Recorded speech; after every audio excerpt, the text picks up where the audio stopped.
Hello, dear students.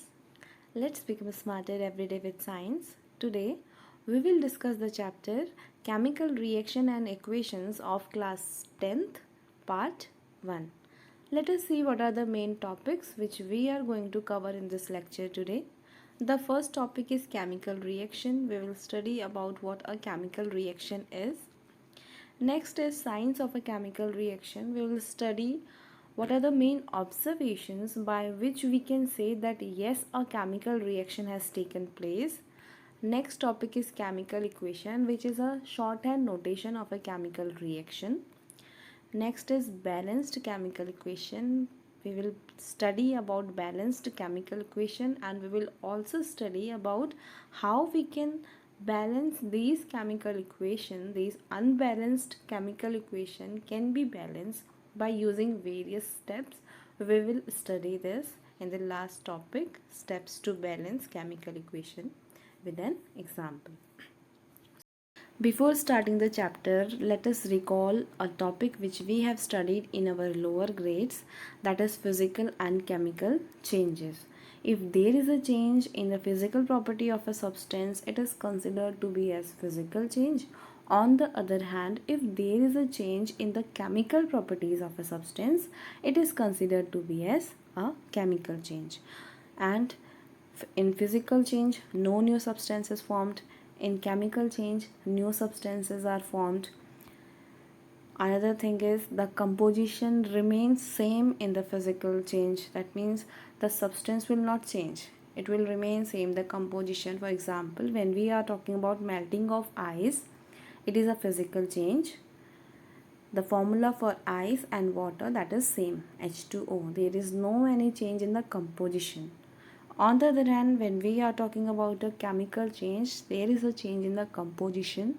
If we will add some salt in water, that time it will be converted to HCl and NaOH, that is hydrochloric acid and sodium hydroxide, which are totally opposite from each other. Water and hydrochloric acid, they are totally different. That means in chemical change, a new substance is formed and the composition also totally changes. So if we will talk about a basic example, the cutting of wood is a example for physical change because no new substance is formed.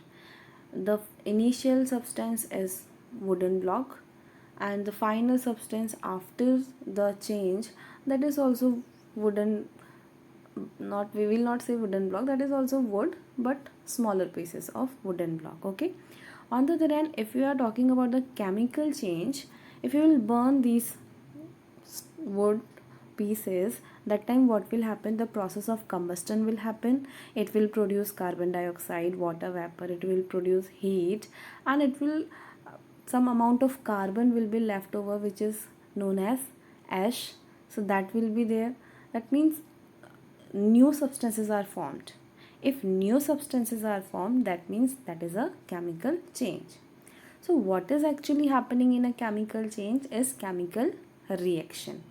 And the first topic which we are going to discuss today is chemical reaction only.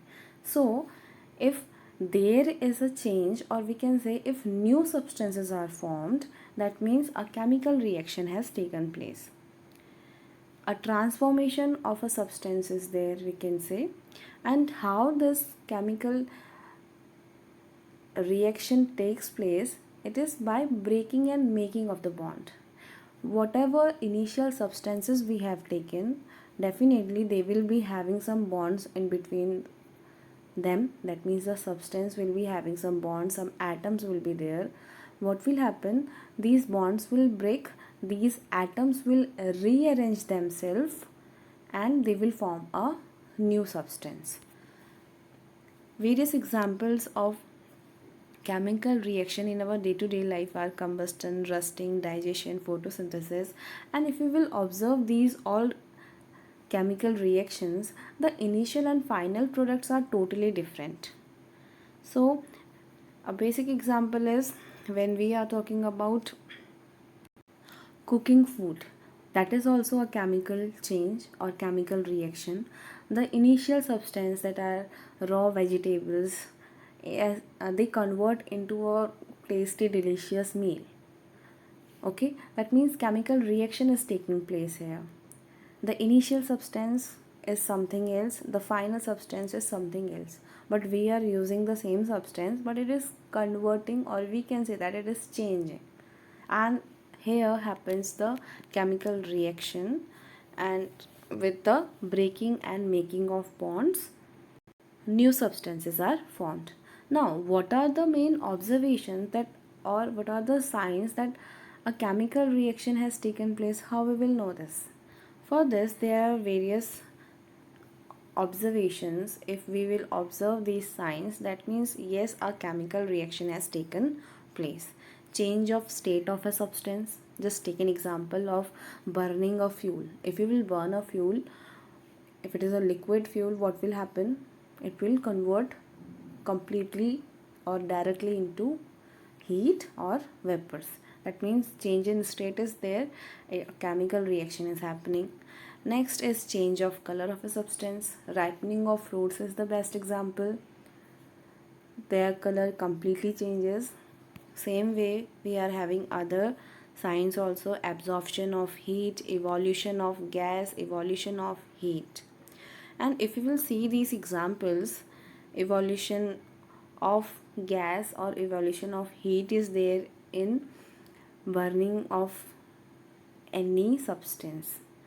Change color, change, various things are there when we are adding some potassium permanganate in water. That time also color change is there, and that time also reaction is happening, color is changing. Various examples are there by which we can say that yes, a chemical reaction has taken place. In here, rusting is there, burning of a fuel, ripening of a apple is also, because if you will see this picture, ripening of apple, green apple converts into red apple. That means green apple, raw apples, and after ripening they become red, and taste changes, various things are there. That means yes, a chemical reaction has taken place. Now next is when we are talking about chemical equation, the shorthand notation of a chemical reaction we have to study here. Now when we are talking about chemical reaction, they are like very lengthy, or we can say that we are saying that when hydrogen reacts with oxygen, it forms water. We can write this statement in short form also, and that is in the form of symbols and formulae. We all know that each and every compound is having a formula, various elements are there, we have studied that. We have to write those formulas and few symbols. So a chemical equation can be defined as a chemical reaction which is written in the form of symbols and formulae. If we will talk about an example, let us take an example. When zinc react with sulfuric acid, it forms zinc sulfate and hydrogen. If we will write in somewhat short form, that is word equation, zinc plus sulfuric acid gives out zinc sulfate plus hydrogen. Here we are using the symbols plus and arrow. Now in left side, zinc and sulfuric acid, that means these are the initial substances and the reaction is happening in between them. That is why we have shown the plus sign here. Gives out, that means what they will form. We are going towards the final substance which will form, that is zinc sulfate and hydrogen. Now if we will write it in more shorter form, that will be the formulae of all these compounds: Zn for zinc, H2SO4 for sulfuric acid, ZnSO4 for zinc sulfate, H2 for hydrogen. Now the equation, it has become very short. So it is clearly visible that the reaction is happening between, or we can say that the initial substances are written in the left side. These initial substances are known as reactant. Zinc and H2SO4, they are reactant which are reacting with each other, and ZnSO4 and hydrogen H2, they are called product because they are the final substances which are formed after the reaction is happening, and the arrow sign is telling us that we are going from reactant to product. That means when reactant will react with each other, they will form product. And when we are talking about making this equation more precise, we use the state, or we used to represent the state of the compounds also. For example, in this reaction, Zn, zinc, in bracket we have written S. This S is to tell that this time zinc is in its solid state. Same way, H2SO4, for H2SO4 we have written AQ, that is aqueous. That means it is in its aqueous state, that is liquid state. Same way for hydrogen, it is in bracket it is written G, that means the hydrogen is a or we can say the hydrogen is in its gaseous form. Now next topic is balanced chemical equation. If the total number of elements in the reactant sides are equal to the total number of elements in the product side, that time the reaction is said to be a balanced chemical equation. And why there is a need to balance this chemical equation? Let it be like this only, na? But no, we have to balance these equations, and the reason is that there is a law which is called law of conservation of mass, according to which mass cannot be created nor be destroyed. So we have to obey this law. And always remember while writing a chemical equation that the total number of elements on both the sides should be equal. Let us learn more about balanced and unbalanced chemical equation. When there is a reaction in between hydrogen and chlorine, it will form hydrochloric acid. And if you will see the reaction H2 plus Cl2, that equation H2 plus Cl2 gives out HCl. And if we will see the number of hydrogen and chlorine, here two elements are used, hydrogen and chlorine. If you will see the number of hydrogen and chlorine in reactant and product side, we are having two atoms of hydrogen in reactant side, same way two atoms of chlorine also, but in product side we are having one atom of hydrogen and one of chlorine. Now, is this reaction balanced? No, this is an unbalanced chemical equation. But we have to balance this chemical equation. We have to obey the law of conservation of mass. So for balancing this equation, there are few rules we will discuss in next topic. Just let me tell you one thing, that we doesn't have to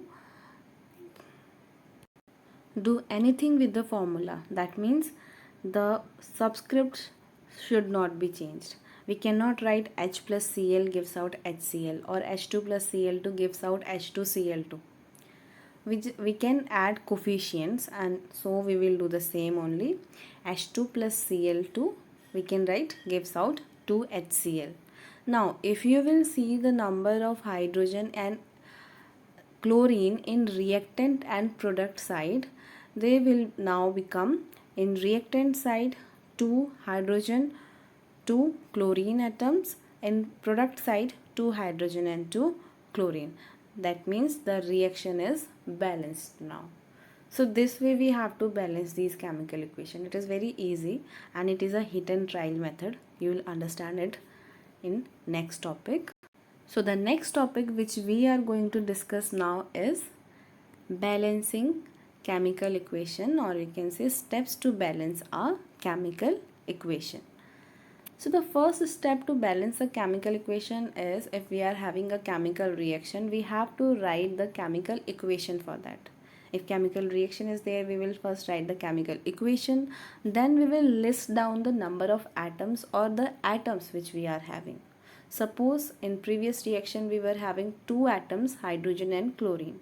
So we will write the number of atoms, then we will count the number of atom on each side. How many number of atoms are there in the reactant side and in the product side also.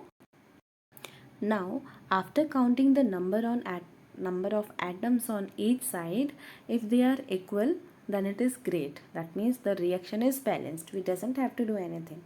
Just leave the reaction and move to the next one.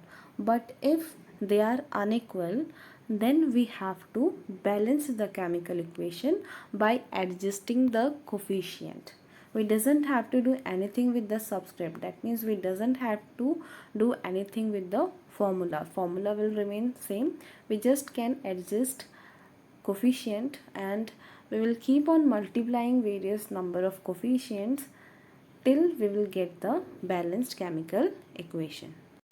And each time when we will add any coefficient, that time we have to double check that if the number of atoms are equal on each side. If yes, then okay, then neither we have to again add some coefficient. Okay, this way we can balance the chemical equation. Here we are having an example for this balancing of a chemical equation. Let us take a reaction that when sodium hydroxide react with sulfuric acid, it forms sodium sulfate and water. First of all, we will write the word equation for this. Sodium hydroxide plus sulfuric acid gives out sodium sulfate and water. And you all are very well aware about the formula of each and every substance written here. Sodium hydroxide NaOH, sulfuric acid H2SO4, sodium sulfate Na2SO4, and water is H2O. Now we are done with the first step, that is writing a chemical equation. We have written the chemical equation. Now the second step is that we have to count the atoms or list the number of atoms. Here we are having sodium, oxygen, hydrogen and sulfur. Now the third step is that we have to count the number of atoms in both the side. That means in the side of reactant and in the side of product. In the side of reactant we are having 1 sodium, 5 oxygen and 3 hydrogen and 1 sulfur. So 1, 5, 3, 1. On the other hand, when we are talking about the product side, we are having 2 sodium, 5 oxygen, 2 hydrogen, 1 sulfur. Sodium is unbalanced, oxygen is balanced, hydrogen is unbalanced, sulfur is balanced. Now third step is to balance the chemical equation by adjusting the coefficient. Now it is a hit and trial method, because it is not particular that only one method is there. If I will go with this number, then only it will be balanced. It all depends on different students or different children. All are having their own capabilities. You just have to go as you feel is the easiest way. So a trick is there that we have to start from the atom which is used least. That means which is used only once. For example, if I will talk about this reaction only, oxygen is balanced, leave that. Hydrogen is unbalanced. In reactant side, NaOH contain hydrogen, H2SO4 also contain hydrogen. That means maximum number of times hydrogen is coming there. On the other hand, if I will go with sodium in reactant side 1 atom is there, in product side 2 atom, and only once it is used. Both the reactant or both the products are not having sodium. Only one reactant or only one product is having sodium. Same way, if you will try to choose oxygen, well, oxygen is balanced here, but I'm just telling it as an example. Oxygen is also used in both the reactants here, so we will not go with oxygen also. Okay, so for balancing NaOH, now next thing was that we only have to change the coefficient, adjust the coefficient. We doesn't have to do anything with the subscript. We can also do it by making a box around these compounds. If we will make a box around this compound, we will know this that we doesn't have to touch the box. Whatever we have to do, that we have to do outside the box only. Now for balancing NaOH or sodium atoms, we can add a coefficient 2 here. If you will see the reaction now we are having in reactant side 2 sodium atoms. That means sodium atom are balanced. But what will happen? It contain oxygen and hydrogen also. That means it will change the number of oxygen and hydrogen also. Just keep in mind that oxygen and hydrogen, the compound which is formed with oxygen and hydrogen in this reaction is H2O. That means if something will happen or some numbers will change in OH, you just have to do some change in water molecule only. So now this reaction, the number of oxygen in reactant side will become 4 and 4 inside of H2SO4 and 2 from NaOH, that is 6.